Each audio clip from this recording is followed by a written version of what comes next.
Bismillahirrahmanirrahim. Tempat dakwah yang baru. Madinah ketika itu menjadi tempat perlindungan yang aman bagi kebenaran Islam dan pembawanya kebenaran. Kaum muslimin mulai berhijrah ke sana. Namun kaum Quraisy tetap bertekad menghalangi mereka berhijrah, sehingga beberapa orang yang hendak berhijrah menjumpai berbagai macam penganiayaan dan siksaan. Ketika itu kaum muslimin berhijrah secara sembunyi-sembunyi karena takut kepada kaum Quraisy.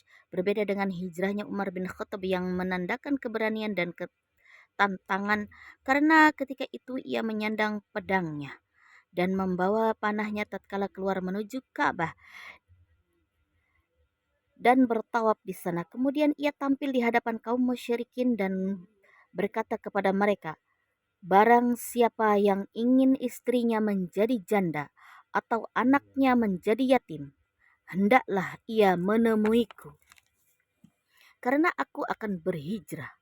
Kemudian ia pergi dan tidak seorang pun yang berani merintanginya. Berbeda dengan Abu Bakar As-Siddiq. Ia meminta izin kepada Rasulullah SAW untuk ikut berhijrah. Namun beliau menjawab, "Jangan tergesa-gesa.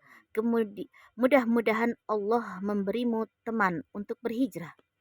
Keadaan ini terus berlanjut sampai sebagian besar kaum muslimin telah berhijrah. Kaum Quraisy semakin menggila tatkala mengetahui hal itu, dan mereka khawatir akan ketinggian Muhammad dan dakwahnya.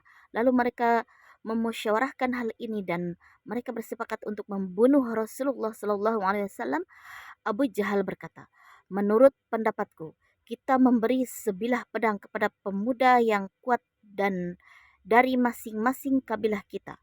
Lalu mereka mengepung Muhammad dan memukulnya secara serentak, sehingga darahnya terpisah-pisah pada beberapa kabilah, dan Bani Hashim tidak kuasa untuk memusuhi semua orang. Namun Allah memberitahu nabinya yang mulia akan adanya komplotan tersebut. Lalu beliau bersama Abu Bakar bersepakat untuk melakukan hijrah.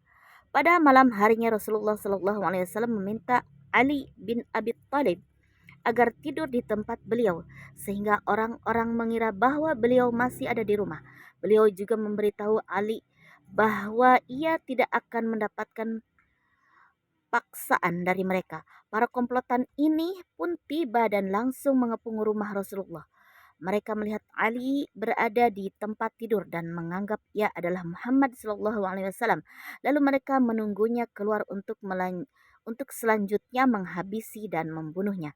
Rasulullah SAW keluar ketika mereka mengepung rumah. Lalu beliau menaburkan debu ke kepala mereka, dan Allah mengambil penglihatan mereka sehingga mereka tidak merasakan beliau keluar. Rasulullah menuju ke rumah Abu Bakar, kemudian keduanya berjalan kurang lebih 5 mil dan bersembunyi di Gua Sur. Para pemuda Quraisy tetap menunggu hingga subuh.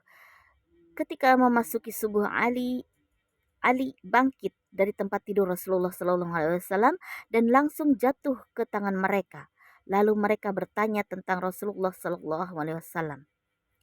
Namun Ali tidak memberitahu apapun kepada mereka. Mereka memukulnya dan melumurinya dengan lumpur.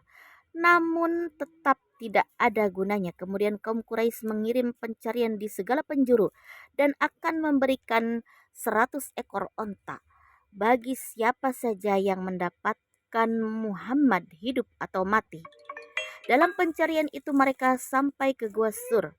Sampai-sampai jika seorang dari mereka melihat ke arah kedua telapak kakinya, niscaya ia akan melihat Nabi Shallallahu Alaihi Wasallam dan Abu Bakar. Di saat Abu Bakar sangat mengkhawatirkan keselamatan Rasulullah Shallallahu Alaihi Wasallam, beliau bersabda kepadanya, "Hai Abu Bakar, bagaimana menurutmu tentang dua orang sedangkan Allah yang ketiganya?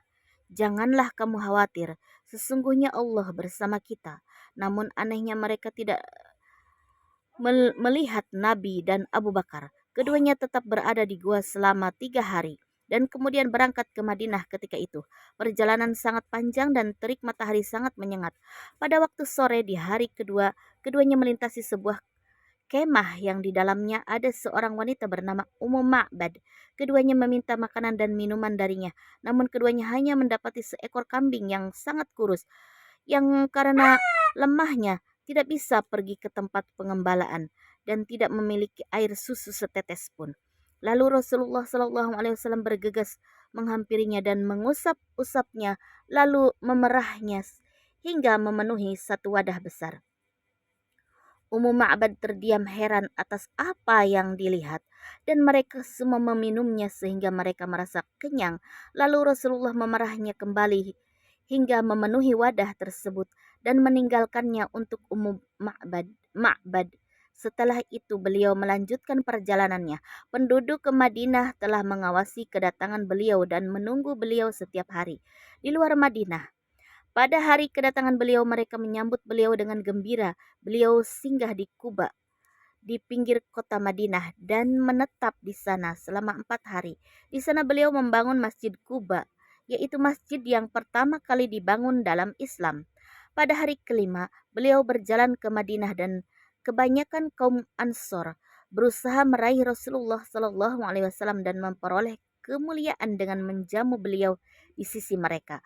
Maka mereka memegang kendali onta beliau dan beliau pun berterima kasih kepada mereka dan bersabda, "Biarkanlah karena ia diperintah." Tatkala onta tersebut sampai ke tempat yang Allah perintahkan, maka ia akan duduk. Beliau tidak turun darinya sebelum onta tersebut bangkit dan berjalan sedikit, lalu menoleh dan kembali lagi. Akhirnya, onta tersebut duduk di tempatnya semula dan beliau turun darinya. Tempat itulah yang kemudian menjadi Masjid Nabawi Rasulullah Shallallahu Alaihi Wasallam, singgah di rumah Abu Ayyub Al-Ansari.